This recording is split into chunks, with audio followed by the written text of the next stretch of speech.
Good evening. This evening I would like to explore the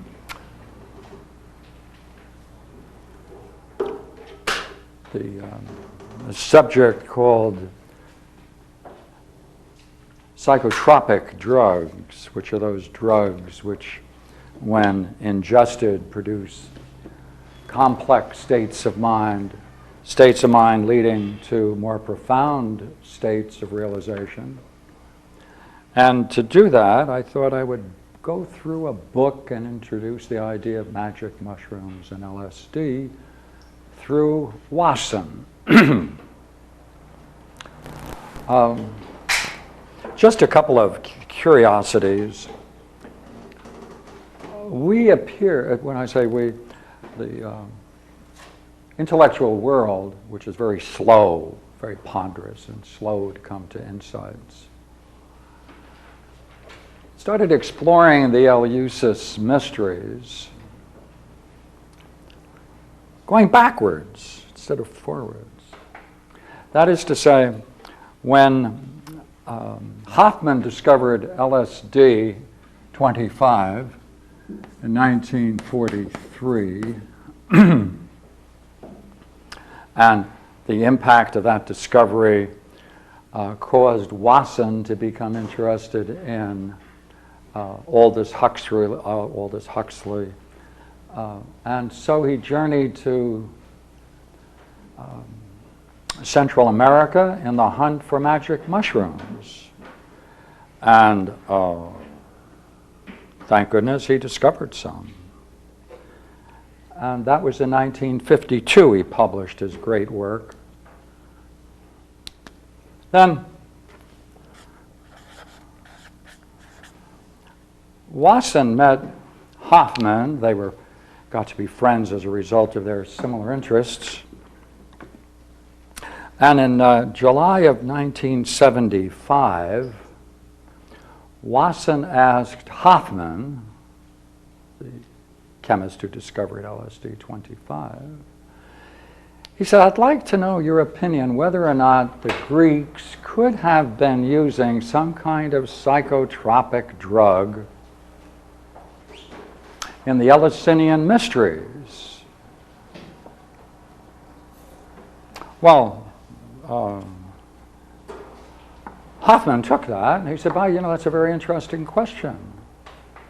And so he began exploring this subject through the back door. That is to say, he began exploring to what degree you can say they were psychotropic drugs available in the Greek world, and whether or not, if we could identify them, whether it would be possible to get a description of them, especially their effects, and then go back into literature and see whether there's some match between the literature in the ancient days and the current literature and the current reports of people who are ingesting these substances in today's world, which is a rather backwards way of studying things. But that's the way we do things, and better that than nothing, right? So better that than nothing. So Hoffman then did the study, and it's reported in this book. And it's a very beautiful book, and I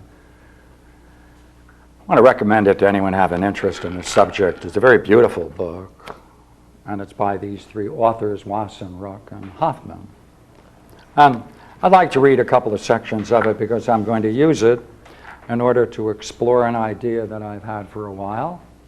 Not particularly new, I might add, but I think nonetheless interesting. Now, Hoffman then went and said, well, look here, it appears that it's quite obvious that there is a certain relationship between ergot on wheat, not on rye, on wheat,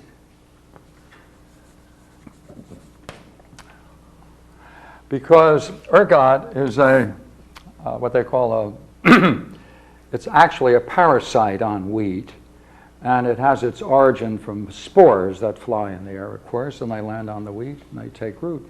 It's a fungal, you see, it's a fungal, which is to say it has its origin among the mushroom world. So ergot of wheat is really a fungus. It's a body of fructifying fruit of a mushroom. So let us take a look.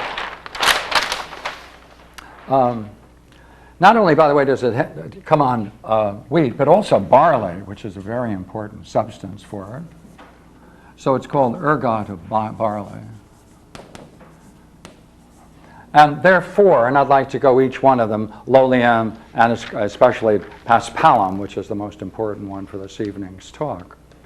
Now, in order to explore this idea, what I think is a very nice way of introducing it, Wasson says, let us first raise the question of whether or not the Greeks were into herbs, whether they're herbal people. And he has a very, very interesting way of approaching it. He goes back to Homer, and I have a couple of quotes from Homer that I'll read to you. Essentially what he says is that wine drinking in those days, in the classic period, is not something that was done the way we do it today, which is basically we drink wine, and it's got a cork, and the cork keeps it in the best of its condition. He said in those days they didn't have corks. They had to use different substances which had a camphor, primarily camphor, and had a terrible taste, and therefore the first thing you had to do when you open up a keg of wine in those days is handle that problem of camphor in your wine. Herbs. So therefore, they explored, they didn't drink wine straight. When they did drink wine, they diluted it usually 1 to 3, 3 parts water, 1 part wine. Because their wine, they kept saying, was so intoxicating, and if drank purely, they thought it would bring about madness. So the Greeks, therefore, developed this idea of each household would bring together a variety of herbs to add to their wines. And I have a section from Homer, which is a great quote, I think, from Helen in the Odyssey, and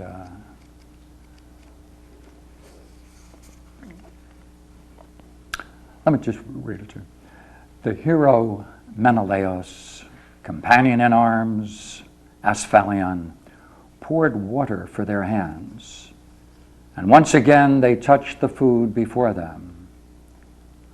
But now it entered Helen's mind to drop into the wine that they were drinking an anodyne, mild magic of forgetfulness. Whoever drank this mixture in the wine bowl would be incapable of tears that day.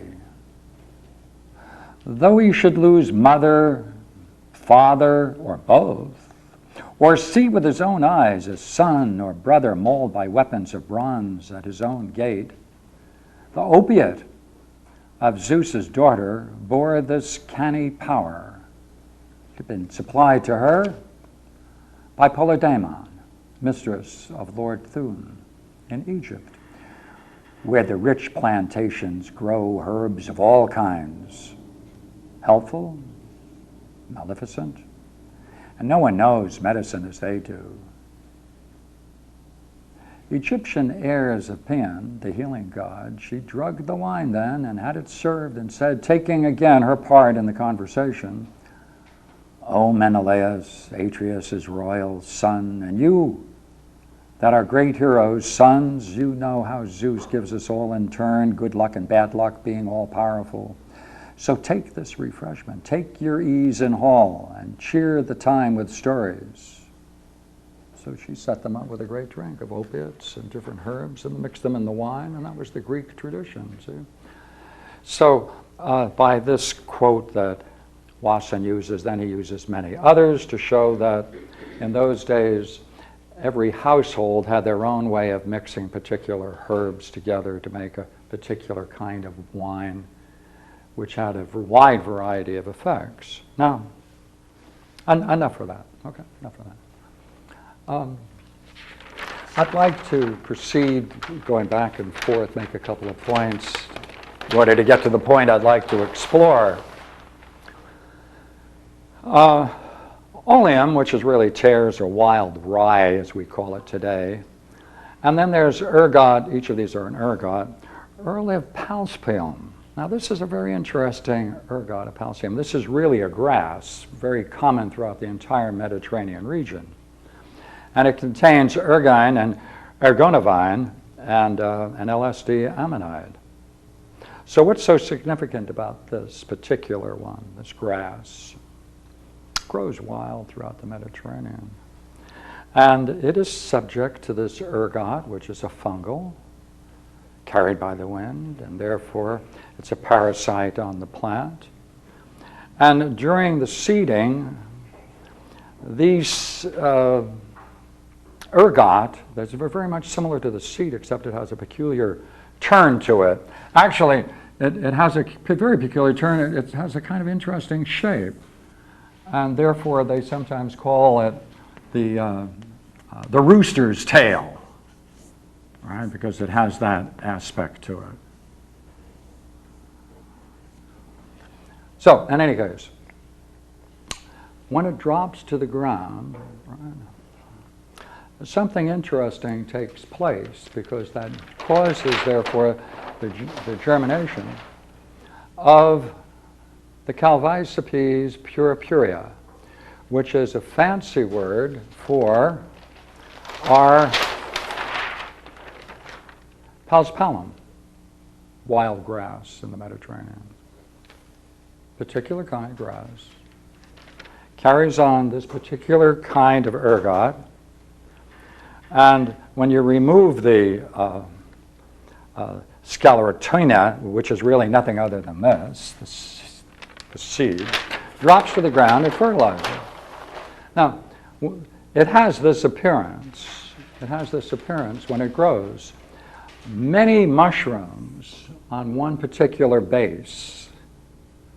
And these mushrooms then begin to be the basis of much of the Greek art. When they're drawing and they're sketching mushrooms, they often use this particular mushroom as the mushroom to capture, to show in their pictures. Now, Wasson asked Hoffman, I would like to know whether the technology of the Greeks could possibly have been of such a kind and quality that when you did get these psychotropic drugs in native plants or herbs, how they could have extracted it, because it's like LSD, 25 is extremely expensive extraction process to get it finally in the soluble form. He says, but this is not. This is soluble in water. It's direct, it's straight, it's pure. It can be as strong as you want the solution. And when it dries, it can be used in powdered form. Now, when you talk about this kind of property, it has a long life. That is to say, like it has a long shelf life. It's potent for a long period of time in the powdered form. Therefore, Hoffman said that since this grows right around Ilias, the great mystery center of the Greeks, he said, you know, this is most likely, it's likely to be a combination of two things.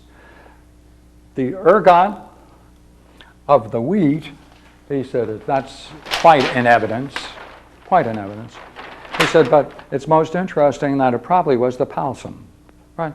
The paspalum, the grass, the two together could have produced the kind of mixture because it's soluble in water, easily available. The fields right next to the Eleusinian Mysteries was a sacred wheat field that was sacred to the Mysteries. And as you probably know, the Eleusinian Mysteries had a 2,000-year reign. And they were finally closed down by the Christians, of course, in the 4th century. And that ended it. But in terms of archaeology, the site at Ilias, you can find that the archaeological changes of these old buildings go back to 2,000 years. And therefore, according to Hoffman, the fields were involved in such cultivation over such a long period of time, it's inevitable that they would have reached the same conclusions he reached, which is that it's quite easy to see that when you're working with ergots, you finally get an insight in the basic substance. You begin to understand how they're put together. There's nothing, you don't need a test tube for it. You don't need any scientific apparatus. You might need a few subjects. But evidently, when you're talking about psychotropic drugs, there are often several people who'd be willing to try them for some curious reason. Now, I'd like to read a couple of things about this now, just for a moment. Sclerotonium, by the way, sclerotonium is the seeds that drop. And it's these, the reason they call it that is because anything that has a long-lasting life that still has a potent power to it is given that generic name. So, of course, it's a nitrogen-containing alkaline substances, as you undoubtedly know. In any case, I'd like to just read you a couple of paragraphs that I think are very significant in this.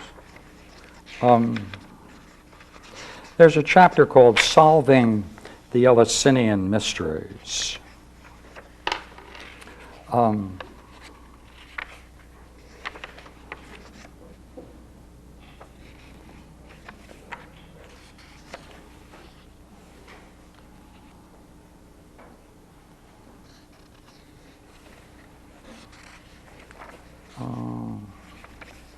This is the kind of book that, you know, when you glance at it, you can spend some time reading nearly any paragraph. I'm in chapter 4. The ancient testimony about Eleusis is unanimous and unambiguous. Eleusis was the supreme experience in an initiate's life. It was both physical and mystical. Trembling, vertigo, cold sweat, and then a sight that made all previous seeing seem like blindness. A sense of awe and wonder at the brilliance that caused a profound silence, since what had just been seen and felt could never be communicated. Words are unequal to the task. Those symptoms are unmistakable. It's the experience induced by hallucinogens.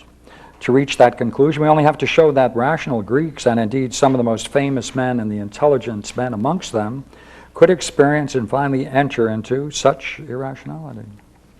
Eleusis was different. Right? It wasn't a symposium of people coming together as friends or festivals in a drama. At Eleusis alone, the experience occurred with overwhelming finality. Here alone was the grand design fulfilled of the maiden resurrected with her son conceived in death, and of the ear of barley that like her had sprouted beneath the earth. But his resurrection was validated, the continuance of all that a Greek held most dear, the civilized way of life that beyond each city's constitution was the Greek heritage, evolved out of aboriginal primitivism, just as all life, too, came from the beneficent accord with the Lord of Death. Now, I'd like to just review what kinds of things people had to go through in preparation for entering into the mysteries and ingesting the substance that they brewed. Right? So, let me just jump to it.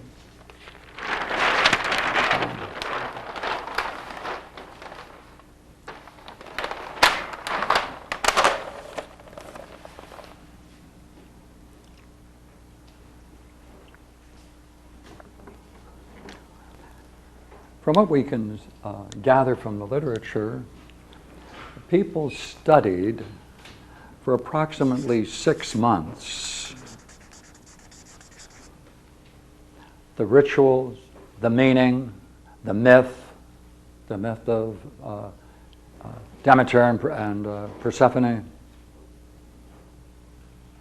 They fasted before they entered into this ritual.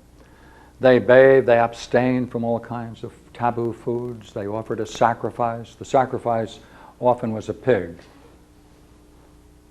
They had a long walk from Athens all the way down to Eleusis, which is several miles. They held night-long dances, with music, of course, accompanying it. In the ritual itself, there was a reenactment of the sacred drama at Ulysses. They had to play a role in it. Each of the participants had to play a role in it. They were then informed of the particular meaning of each of the myths and the rituals that they were engaged in. They participated in the potion, the drink, the ritual drink, and it opened up, according to the evidence that they have, mystical visions, hallucinogenic experiences of a very profound nature. Now,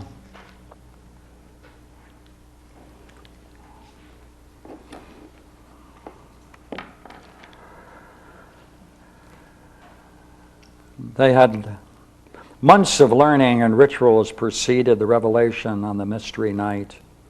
Each action, programming, in further detail the meaning and substance. The full ramifications of that vision lay ahead. Initiates would sit on the steps in the initiation hall. They had learned the secret version of the sacred myths. They bathed in the sea. They abstained from taboo foods and drinks. Sacrificed a pig, taken the long walk along the sacred way from Athens.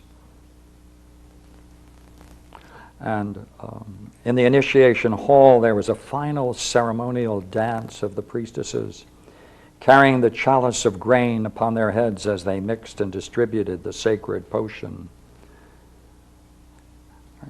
Herbs associated with the illicit nature of the abduction, immersed in water in which was added a sprinkling of flour from the barley grown in the plain above Ulysses.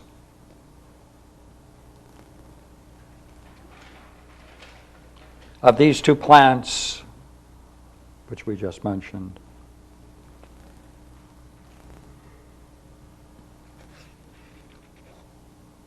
the initiates drank and then paused, expectant for a redemption, while the Hierophant chanted the ancient words. Then suddenly there was a light, and the boundaries on this world burst their bounds as spiritual presences were felt in their midst. The hall was flooded with glowing mystery. It's a reenactment of the sacred drama. The officiants had their roles to play. Till at last they experienced as actors the ineffable. As the initiates passed through lengthy proceedings, they were admitted to many secrets. The sacred water of the potion had already soaked up in the right dosage from the immersed ergot what it contained of ergine and ergonavine, as we call them today. But the Hierophants were certainly, through the centuries, seeking ways to improve their techniques, their formula. In the course of 2 millennia, may they not have discovered a kind of ergot that contains solely the hallucinogenic alkaloids, such as has been found in modern times in ergot of paspalum throughout the Mediterranean, known to all the herbalists. Now, I could talk a bit about the Eleusinian mysteries, but I don't want to do that. I have another idea I'd like to advance for you. Today, psychopharmacology is well known. Our chemists have produced a wide variety of psychotropic drugs. I'd like to suggest, why don't we as a people do what the Eleusinian mysteries did for the Greeks? They made them into one people. They shared very profound experiences together. It brought together all of the arts, dance, music, statuary. It brought together some of the greatest thinkers of the age and maintained a continuity of their culture for 2,000 years. It provided a camaraderie for people who participated in these rituals. Why don't we have our own Ulysses? Why don't we have one our own?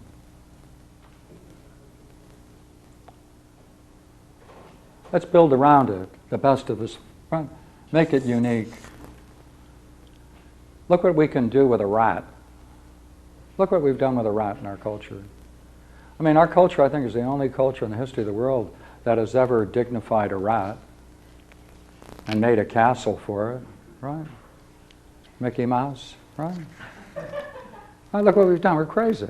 We're absolutely crazy. We've turned something sacred into entertainment. You know what entertainment is? A waste of time. Why don't we put all of that combined talent? Look at Las Vegas. They can recreate Rome. Why don't we recreate the Eleusinian Mysteries? Right?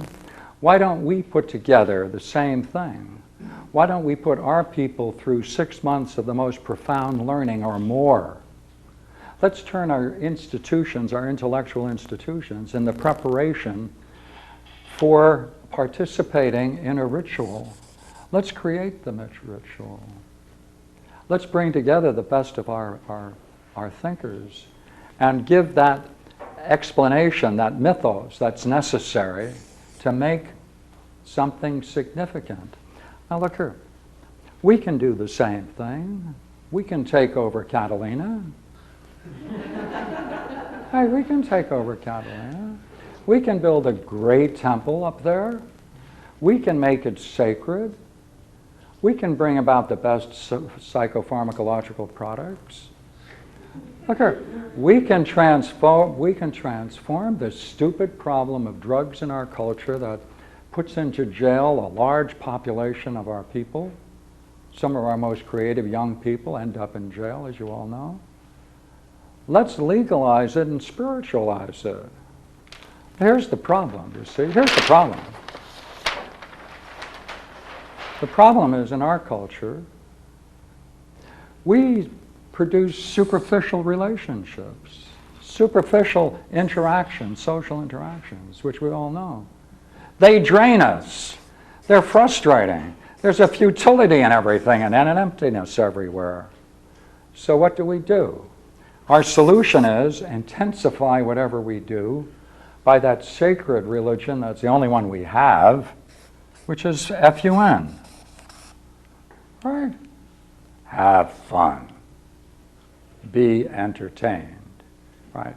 You sit there, let someone else go through something, and you smile, laugh, cheer, weep, and cry. Right? Why don't we just transform this? Let's say, look here, this is the problem. People get involved in human relationships, sexual relationships, casual relationships. It's all casual. Why don't we do what the Greeks did? Why don't we just turn it around? Let's turn it around.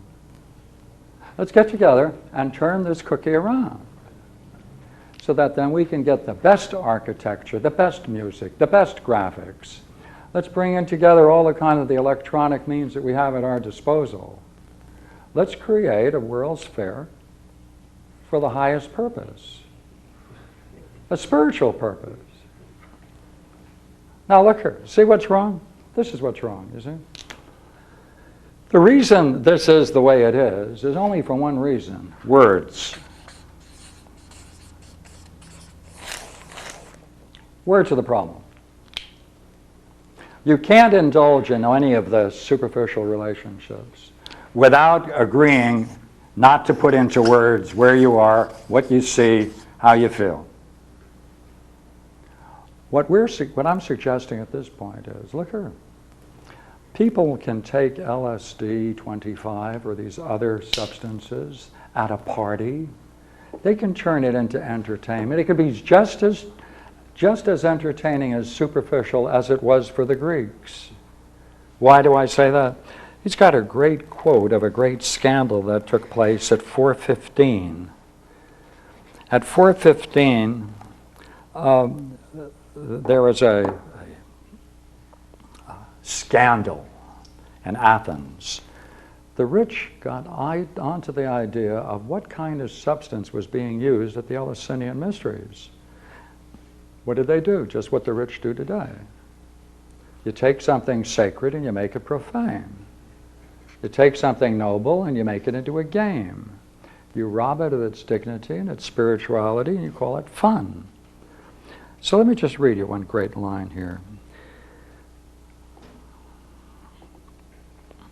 Indeed, the herbalists, other than the hierophantic families, may have shared in this discovery, the discovery of the paspalum, which is the everyday grass that has this particular ergot. Indeed, herbalists, other than the hierophantic families, you see, just to go back, there are two primary families in Greece that maintained the continuity of the substance and made sure that whatever was being cooked and prepared as a substance maintained its quality over the 2,000 years. There was two primary families, and they're called the hierophantic families. Indeed, herbalists other than the hierophantic families may have shared in this discovery. It may have been their knowledge that prompted the rash of profanations in 415 BC. The inside story of those events will never be known, but that there was a story to tell is certain. They took this substance and they brought it into parties in Athens. So the highest can be reduced to absurdity. What's the difference? You see, what do words do? Let me suggest something, all right? In any relationship you have, and you can take it from one kind of physical event to another, it doesn't make any difference, as long as you're talking about a relationship with someone of the same sex and someone of the other sex, all right? What happens when you decide to enter into that relationship and you are going to reveal, share, the most meaningful level of your own existence, and especially why you're there? What does that do to it? What's the difference between relationships where the two, even if they're lovers, right, beloveds, right? What's the difference between this couple and this couple who do exactly the same thing and relate exactly in the same way, and this is the only difference? Words. That they're willing to say what they think, willing to share their, not necessarily secrets, but they're what's most important to them, and especially about the other person. What does that do to the relationship? What would you say?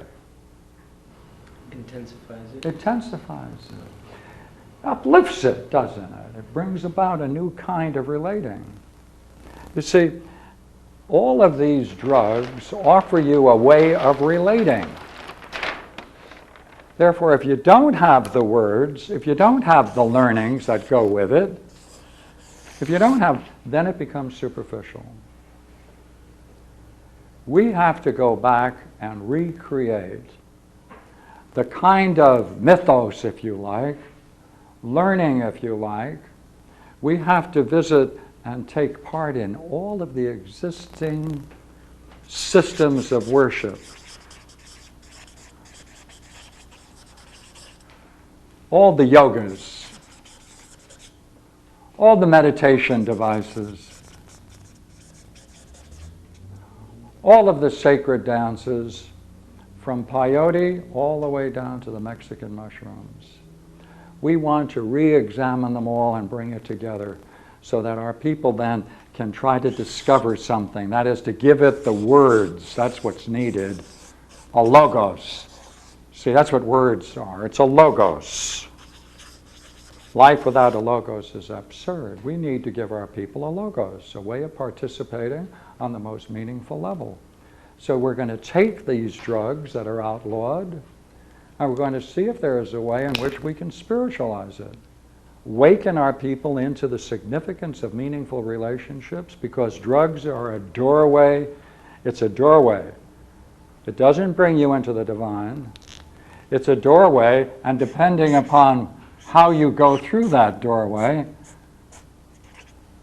so you have the experience. If you go through that doorway in fear, right, if you go through that doorway in fear, you're going to have a certain kind of experience. How can we ennoble man? How can we make man approach the divine on the highest level? That's what we want him to share. We want him to prepare for that. So therefore, when he participates in these highest kinds of drugs, transformative drugs, it's no longer the modern religion of fun. but something meaningful, that's sacred, that'll bring us in touch with the divine. That's what we need. And that's what I wanted to share with you tonight. So let me just throw it open to all of you, and I'm willing to take questions any way you'd like to take it. You're talking about religion and search for truth as the Greeks did it, but the Greeks supported that with slave economy. Most of the building of the temples were done by the slaves. No doubt. This is not an evening where I want to whitewash the soul of the Greeks. You know, what I want to do is I want to say, look, they had something going for themselves. Let's only take the best that they had. Let's take it with our view of law and justice and make it greater than they had. Absolutely right.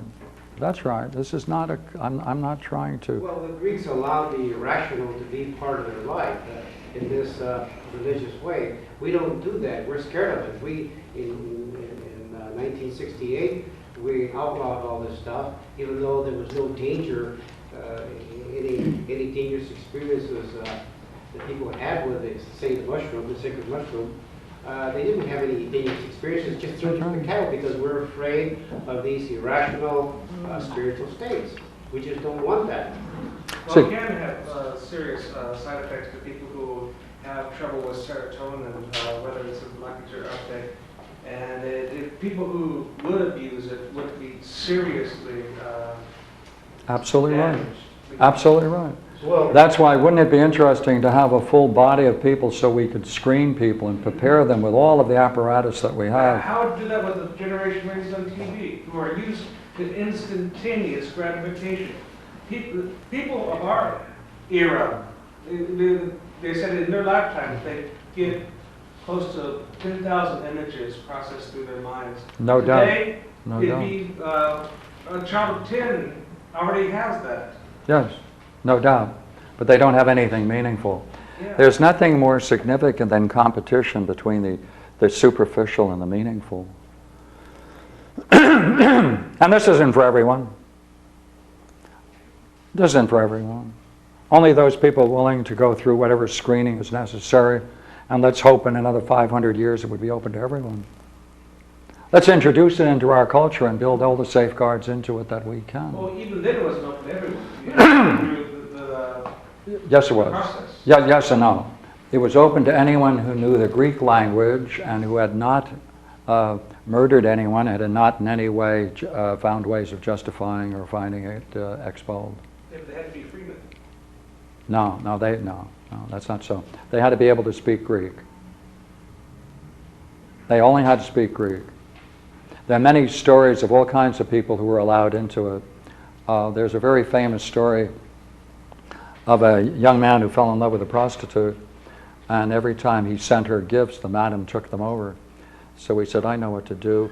I'll prepare to take her to the Eleusinian Mysteries.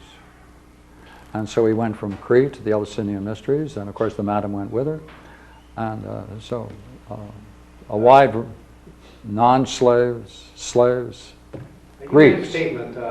You see, what if you're going to fool around with anything like this, and that's powerful, you have to have a ritual. You have to have a ritual. Hopefully, a society with rituals. Because if you haven't got rituals to do this, if you haven't got a spiritual attitude, it's going to be made profane, and it'll possess you. When you enter the other side through drugs, and you enter an alien state for us, because we're so educated and civilized, and we don't know, it's very instinctual. That's right. You don't know how to handle it. It's going to That's take over your mind and your emotions. That's right. And you're going to become. It's rough. We need It has a to new. be ritualized. Totally agree. We need a new class of people who can be guides to this kind of an experience, who can screen, who can bring people in it. There was a great book, the Tibetan Book of the Dead, the one that Leary wrote. He stressed the fact that in taking LSD, one should prepare for the set, make sure that whatever set you have in the setting is appropriate to it. I'm saying that's true. Yeah, Every but safeguard should be there. But even Timothy got derailed. Well, Timothy Leary went on and he left that splendid idea and he entered the universal new religion of fun. Okay. So, That's the problem. That's the problem. Also one of the dangers of messing with your serotonin. Pardon me? Also one of the dangers of messing with your serotonin. When does you become the slave instead of the master? That's why you need people there who can help you along the way. You're full of your own position. That's right. That's right. It would require a whole new profession, wouldn't it? And That's right. Of course, That's right. LSD is, That's right. is a world different from mushrooms and grass. Totally agree. It's the difference between a cherry bomb and an H bomb. That's right. That's right. And Larry was one about as if it was peyote. And it's That's not. right. It doesn't leave your system. That's right. remember the That's right. It changes, and the serotonin levels are changed. Yeah. remember the third guru in the Harvard school that was Timothy Leary, Ram Dass, who was called Richard Alpert, Richard Alpert. and the third guy. Yeah. Alpert. Yeah, that's right, Ralph Metzner. Metzner. Ralph Metzner, I saw him Yeah. at the Stanford psychedelic conference back in 1992, and he was saying that, and I loved him for saying it. He said, any time that I hear about an artificial drug like ecstasy, which is artificial and made by man, he says, I immediately think about what is the natural plant for it. That's right. Because That's he right. knows Work that the backwards. natural plant is the only way to go. Yeah. No. Yeah. See, that's why LSD is dangerous, because it's made in the laboratory, isn't it? To a certain Yes. extent? Yes. But Yes. It was. It's a synthetic. Yeah. You see, that's It's what, synthesized. Totally synthetic. Yeah. Man doesn't know how to make. It's a form of spirit, serotonin. That's right. Yeah. but nature knows how to do it. Yeah. Yeah. How often did they go to the? Most people only went once in their lifetime. Is that good? A large number. Once is enough. They said, wow. That's a long-lasting wow. Awe-inspiring wow. I've been grappling with this idea of natural hallucinogenics versus the laboratory itself. And I've come across this drug called DMT. If you're familiar with that. Now, that's apparently supposed to have the most profound effects from the writings that I've read and a lot of the reports online. And interestingly enough, it's apparently something that's like we're carrying. It's produced in our brain. So wouldn't that suggest then that the divine, as you were discussing earlier, has to be an organic addition to our planet, as opposed to something that is created by us? Just to go right with you, if there is a particular substance, whether it's synthesized or whether it's natural, that produces some kind of a mystical or profound state, and then we take a look at the brain secretions, right? And we look at serotonin, and we see the relationship between that and what is being ingested like LSD 25, we see that it's quite similar in chemical composition. Therefore, the other side of this study should be, what kinds of practices, what kinds of life can man discover that can make it independent of that substance and produce within ourselves those kinds of changes which can bring about that substance within ourselves, by ourselves. Yeah, that's the other side of this. Yeah, that's right. It seems to me like there's this biochemical process is necessary before for you to be able to enter this door, as you would place it. My question, I suppose, would be: doesn't it seem to make sense then that perhaps this material that does have this biochemical process with us was sporified across our planet? I guess what I'm getting at is the Crick-Watson contention of panspermia, the notion that perhaps evolution and creation are the same thing. And it could lead to say that perhaps this particular process that our planet goes through has something to do with the ancient secrets of the origins of the universe, perhaps? Yeah. Because now we're talking about something very sacred, and I wonder, Mm-hmm. I wonder why more attention isn't given to it. And yet I look at our current society, and we have this rave thing that's going on, where a lot of kids between the ages of 16 and 25 are in fact getting together and having these Elysian-esque festivals. And instead of using the ergot, as you mentioned, they use MDMA, and Yeah. it seems to have a very soul purifying experience for them. It takes them out of the rough and tumble Yeah. of the See, what if it turned out that in order to have more profound experiences, you have to become more profound yourself? What if we could open up the most meaningful works in philosophy and literature and make that one of the necessary prerequisites for any of this? And by that very process, you're working backwards and forwards between experience and an intellectual life. You're raising.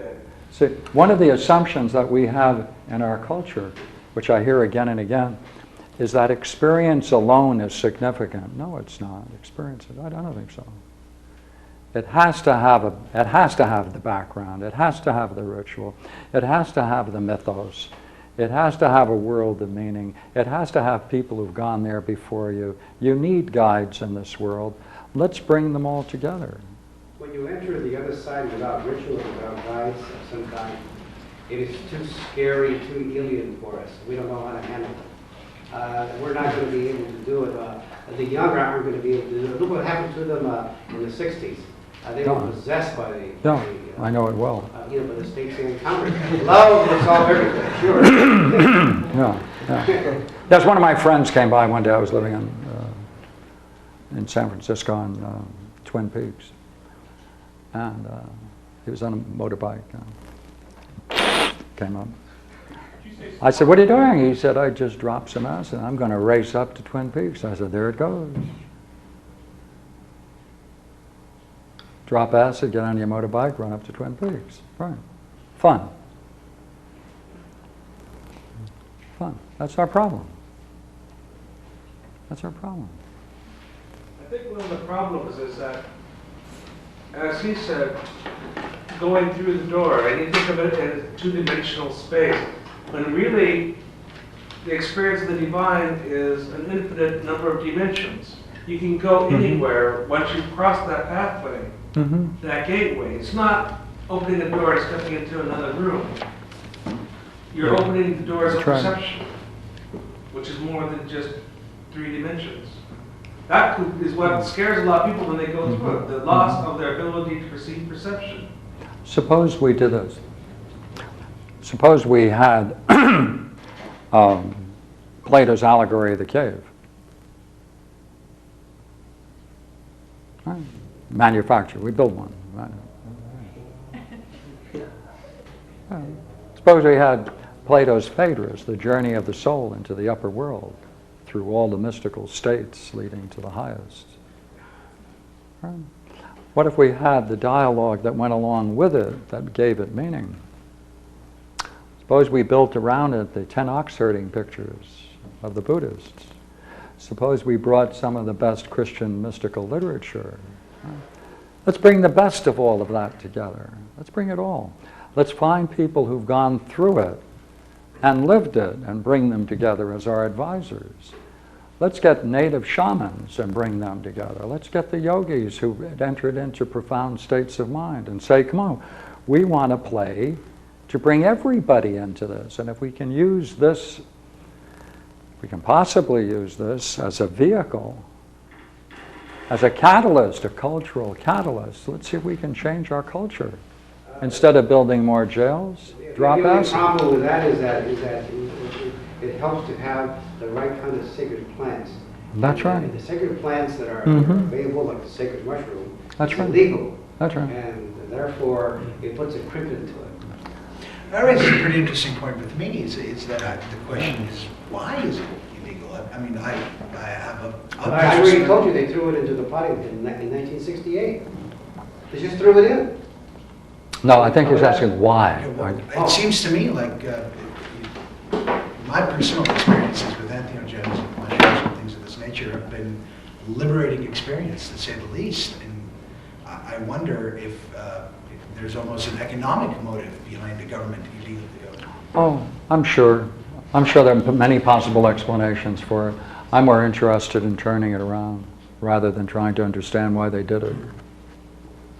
I'd rather talk about how we can turn it around. Is it possible we can turn this around? What would it take? Rather than trying to figure out why we were so crazy back then. Because the same people that did that are still around. You'll be able to see them in a short while.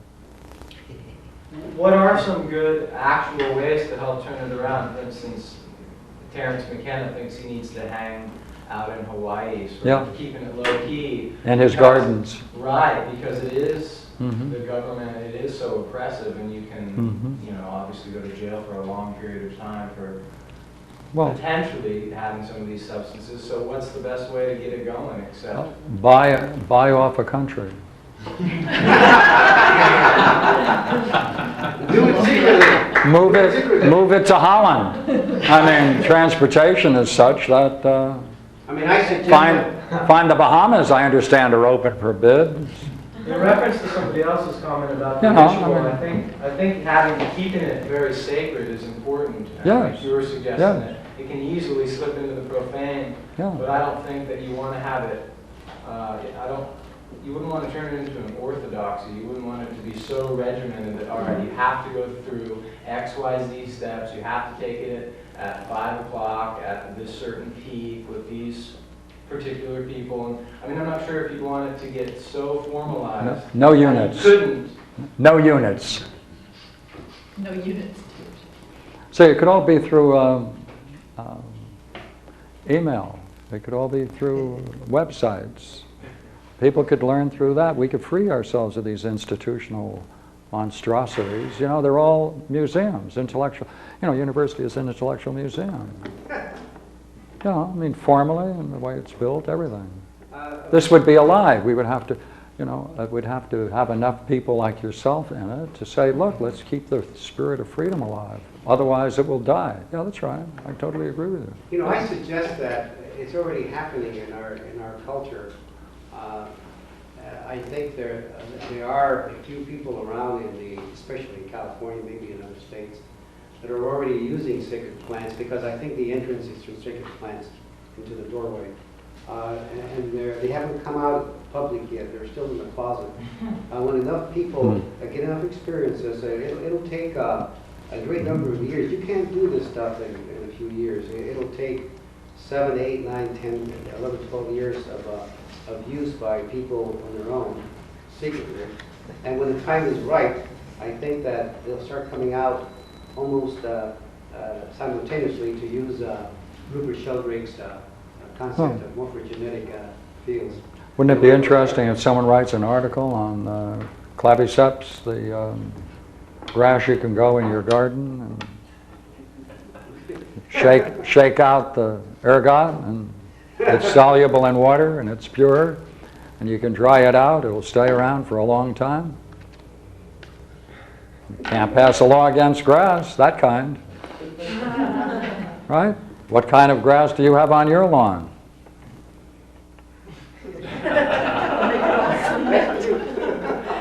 Right? The name is claviceps. You got the word, you got the name, look it up. Right? Yes, once something becomes so free and available, that is one way in which it might be gotten around. But apart from that, you know, our culture at this point may be very repressive of this, but there should be some country that's open to it. Some island. Right, someplace. Right? Bandini Mountain. Pardon? Bandini Mountain. Yes, Bandini Mountains, yeah. You're also suggesting, oh, is it? It must be an in-joke or something. You're also suggesting that the way through words, and so far we haven't used any. Who's we? I mean, What? the discussion this evening is discussing this topic and speculating about it, Yeah, you're quite right. in that sense, that's using words to make the possibilities possibly more meaningful, not without even having taken it. and what are the No. options? And in that sense, just talking about it and opening up those doors and making it available for consideration and speculation and That's- discussion, yeah, I think that's- may be a way to do it without the repression, at least at this point. Do it without the repression? Well, you're not going to be taking the drugs if you're talking about it. Oh, yeah, Unless that's they right. put Oh, a the stamp speculative on it. side, we're free. Yeah. Yeah, You take- it's quite true. You can't take it in here.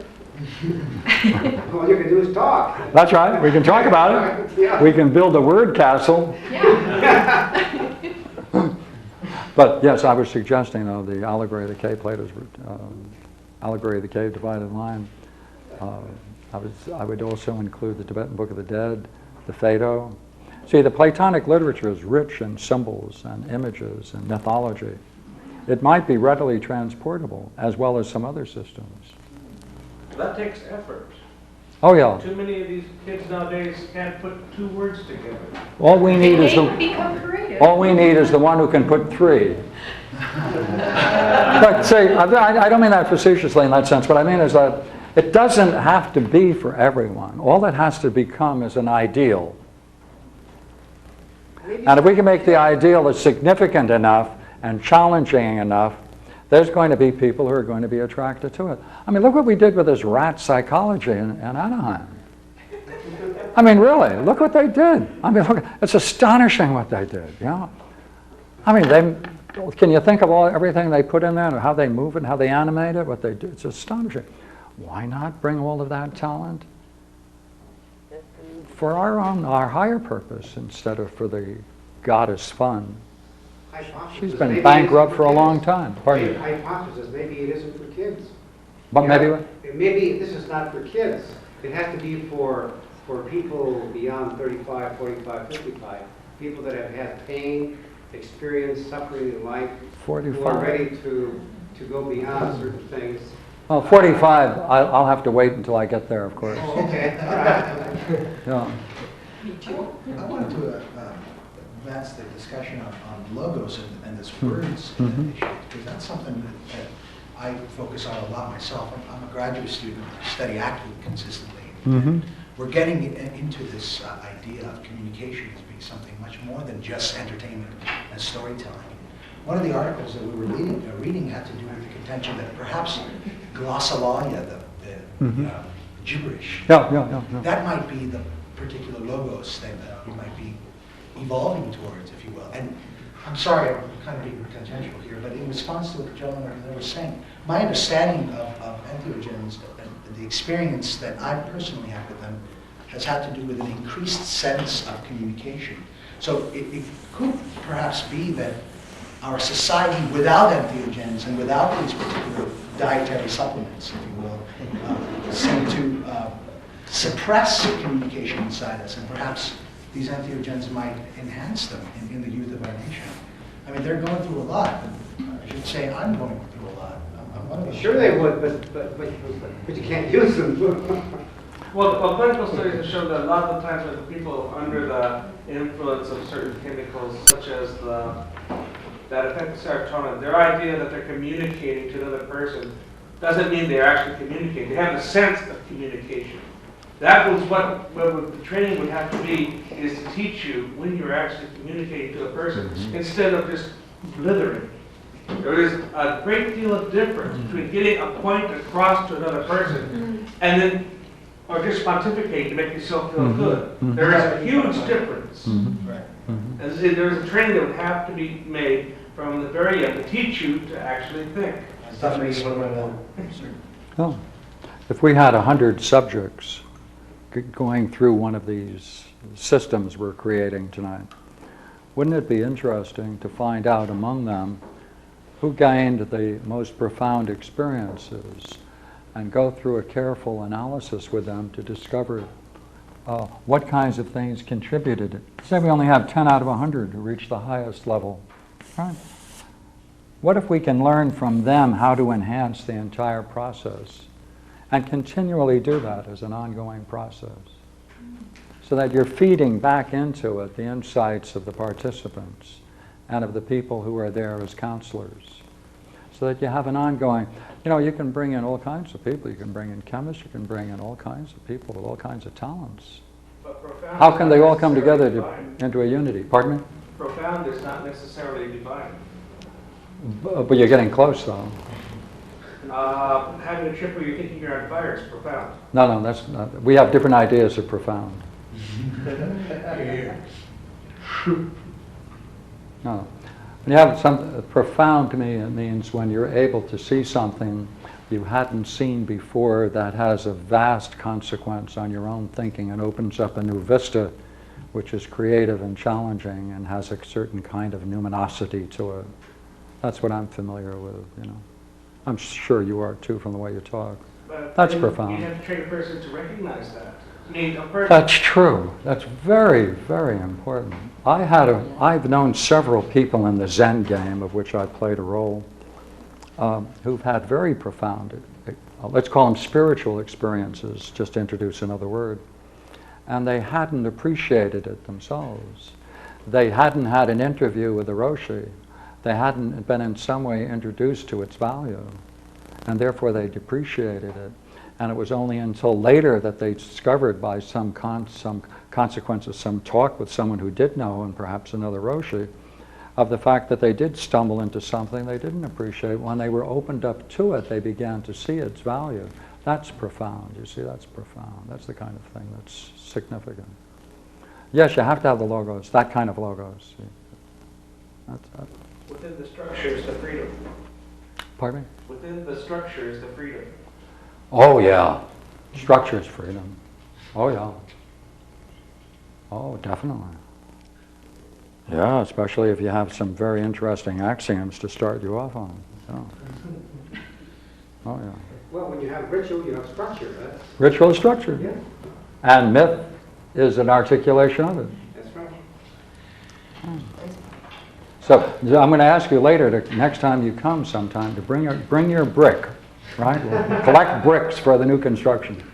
It seems to me like this discussion inevitably ends up in a political pot, if you will, because the fact remains that it is the politics that maintain this cult, for lack of a better term, under wraps. And I think that might be why I might have brought up the issue of the cause of this suppression earlier, because it seems to me like unless we take on the political battle involved with just the principles behind this stuff and erase the myths in society about, you know, movies like Red Asphalt and you know, the terrible things that alcohol brings along to our youth and combining them with drugs. If we can differentiate between the two things and make one more of a spiritual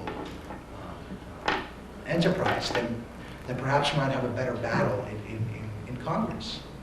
Which it seems to me like it always ends up there. It always comes down to there. Because mushrooms nowadays are manslaughter if Sure. you're caught with any of this stuff. Of course, anything good is going to generate some kind of opposition and some kind of inner turmoil. So you have to build freedom within it, yeah. And integrity within it, yeah. But here's the point where if everyone in this room did it, we're caught, it'd be on the news. If everyone we knew did it, it might be on the news. If everyone they knew did it, then Congress will start listening. It's the point where some people have to start doing it and not be afraid of the consequence. If that is what it is stopping it, it's the fear of the consequence. There are people all over the underground that are doing it, and they haven't come out of the closet yet. It's the fear of the consequence. Well, we didn't want to come out of the closet until it's ready. The time isn't ready yet. Maybe when Bill Moyers and other people like him get going in the political scene, like Bill Moyers on PBS, he's swimming around with treatment for drugs, you know, etc. The whole idea of trying to treat drugs, you know, like a disease, etc. And when the thinking starts to shift, maybe in another 2 or 3 or 4 or 5, 6 years, then maybe at that time the war on drugs philosophy will start changing. And then maybe at that particular time, it might be time for it. Right now, politically, it just isn't right. Let me ask you a question, okay? Since obviously a good number of you are familiar with these kinds of things, as a consequence of the experiences you've gone through, have you found later that you were attracted to a certain kind of literature, a certain kind of music, a certain way of being? If so, would you just volunteer some of the names? Carl Jung. Jung, okay. McKenna. McKenna, Steph, Oh, yeah, that's. Basui. come on. Basui. Mozart, Mozart, Beethoven, Bodhidharma. Gandhi. no, no. Tom Waits. Eddie Vedder. Eddie Vedder. Come on, more. Kerouac. Kerouac. Jack Kerouac. Being, not doing. I don't know that one. Michael Chekhov. No, just in general. Oh, I thought that was a book. I didn't know. Being and not doing. I figured that's a new one on me. Stanislavski. Chekhov. Chekhov, come on. Come on. Plato. Plato, come on. Geometry. See what you've got? See what you've got? What a nice group of people you are. The Greek gods. Don't worry about entering the profound. You're there. Look at that Greek wonderful gods, stuff. Sir, the Greek gods, archetypes. All right, surely. Dementor, Persephone, right? Yeah, that's right. Look, here's the curriculum. It'll grow. It'll all be good. It'll come out of your experience. Then we can share it, can't we? Hey, I'll tell you what I found important about it as a result of this and that trip, right? Hey, how many of you found that your relationships have changed as a consequence of these particular past experiences, shall we call them? Have they? Yes? Are you even looking for something more profound as a consequence of it? No, the relationship became more profound. Oh, and the relationship became what? Both ways is most beautiful. Right? How about that? How about appreciation for beauty? Definitely, right? Right? That's the mark, isn't it? Beauty is the doorway. Hey, as long as we have beauty, we're safe. Right? That's the doorway. That's the sign of integrity, right? Beauty's the doorway. Right? Yeah. So look, we won't have any trouble doing it. Not only that, there'll be a great agreement of the kinds of stuff that we're going to be doing.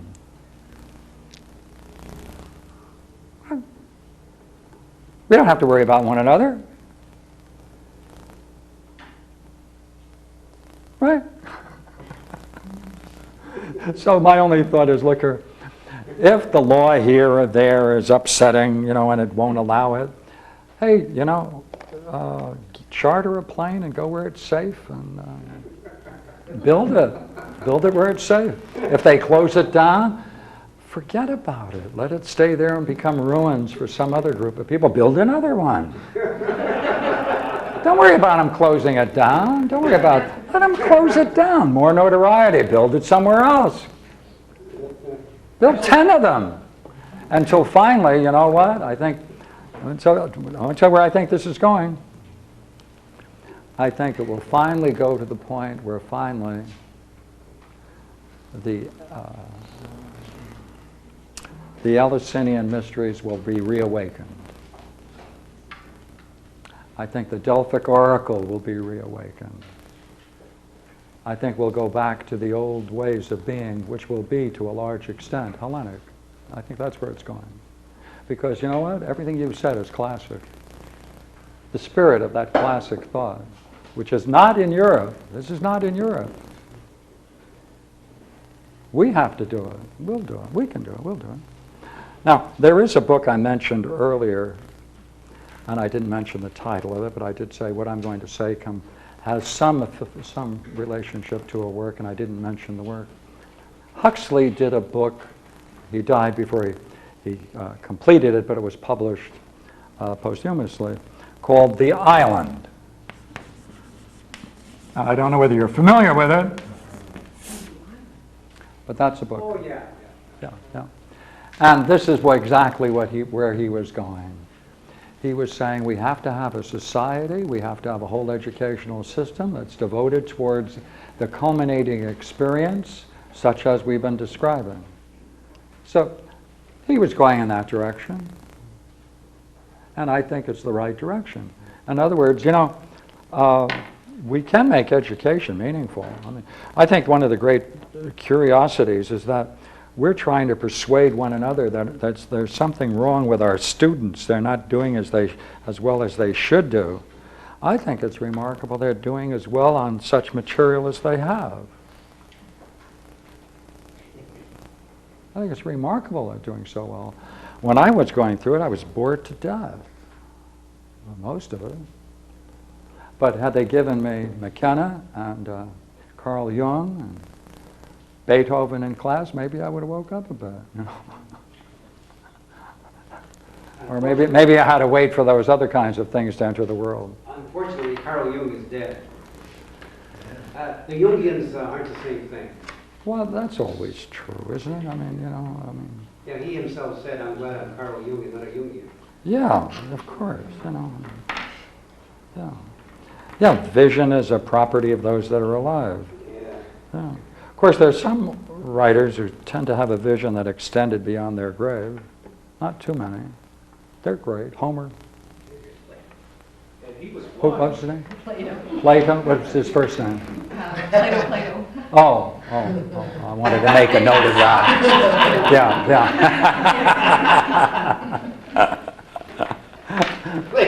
Plato, I don't know. John Plato. Now, education would have it, and he was born when and where, and his mother's name was? Yeah. What is it that interests you in this? Pardon? What is it that interests you? It's obvious. What is it that interests me, apart from what I've been saying? No, I should Nothing. say, why No, pardon me. I didn't mean that as a joke, even though it's very funny. I guess I'm trying to find out what is it that Beauty, I inspired guess. you to take this as seriously. Pardon? What is it that's inspired you to take this topic as seriously as you do? I've lived there. I've lived in this. I've been there. I lived there. Yeah. When you were living there, what did you see? What I mean, did you see beauty? Was it beauty that you saw, or you Yeah. comprehended, or whatever term you use? Beauty. If it is you know, it's easier to talk about one's sexual experience in public than it is to talk about beauty. Not that I'm inclined to do that. But I mean, just from people I know of, they can just talk about it as freely as they talk about having dinner. But yeah, I'll say something.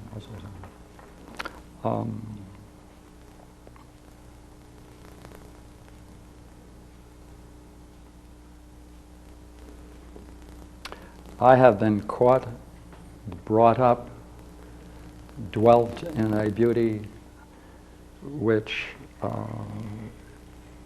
I knew that if I could endure it for 1 second more, it might cost me my life, and I was quite happy to pay the price if that was the price.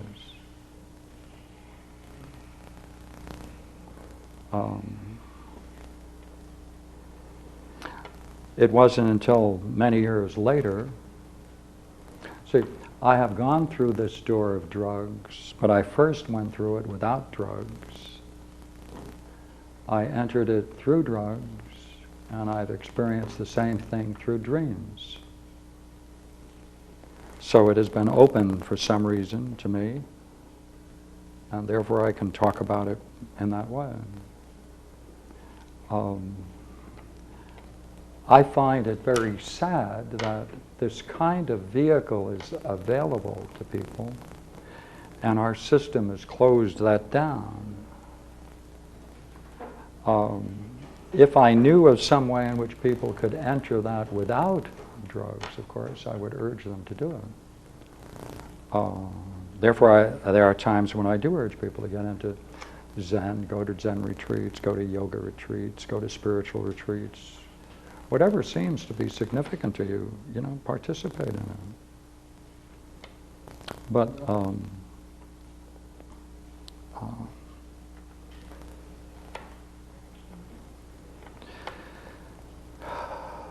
But some years after what I would call the unfoldment of beauty, I encountered states of mind that were beyond that were beyond beauty. And I'll let that be. So my interest is like sharing a friend or telling a friend about a friend. What's it like when you tell a friend about a book you love? Right? Right. You turn them on to a book, right? But you have Same the thing. tools to utilize to make it the experience into a work of art. If you don't have the tools to utilize it, if you don't have the techniques, you're in trouble. Oh, I was so lucky, you see, I landed into philosophy quite early in life, and I never got out of it, so that's my background. I didn't get into philosophy as a result of these kinds of things. So the first book I read was philosophy. Yeah, but you have an aptitude for it. There's lots of philosophy. No, I had no aptitude Really? for it. I I had the distinctive. have any experience. My moment of fame came when I was 16 years old, and they called me into the office of my high school, and they said, "We're very pleased that you reached 16, you out." So I was, one of those people who was told, "We'll never get anywhere, never do anything," et cetera, et cetera. And I knew they were right. Then I hit philosophy. I had a book on philosophy. I said, "Oh my God, people talk like this about the soul, about afterlife. Wow, this is astonishing." That ended it. Then I decided I might as well read. Yeah. So no, I was on the bottom of the list. I still am in some way, I think. Well, that's an aptitude. Yeah. I haven't You know, I've changed heard, much. Just got a couple more degrees, but I don't think I've changed anything. There is a saying that you have to have talent to do something like this, and I asked this person what the talent was. He said you have to be highly conflicted, highly anxiety-ridden, highly guilt-ridden, highly obsessive-compulsive, with a strong ego, a strong sense of caring, and a strong sense of loyalty. Otherwise, when you encounter the experiences, No, I would add one. recognize it. No, I would add one. Neurotic. No. No? Sense of humor. Well, there's sense of humor, yeah. Okay. I'm sorry, I forgot that. That's included. Thank you. Thank you. I'd be at a loss without that. Yeah, sense of humor is also Yeah, included. I'm yeah, sorry, yeah, I forgot. Yeah, I'm glad I reminded you. Yeah, good. Because if you don't have anxiety in your system, and you meet anxiety and fear on the other side, what do? When you meet it, you run away, because it's too scary. Oh, yes, it certainly is. So people that don't have enough pain and suffering are not going to be able to tolerate because you aren't going to have just nice experiences all the time. Heavenly, you also have the dark side. No. And those are hard to handle unless you're familiar with guilt and anxiety. And, Oh, yeah. That's where Carl Jung comes in. And that's why you need someone to talk to when you're both going up and on your way down. And hopefully, when you're on your way down, you can talk to someone that can help you turn it around. Oh yeah, counselors are vitally important. Right. Well, I thank you very much for showing this evening. I appreciate your attendance.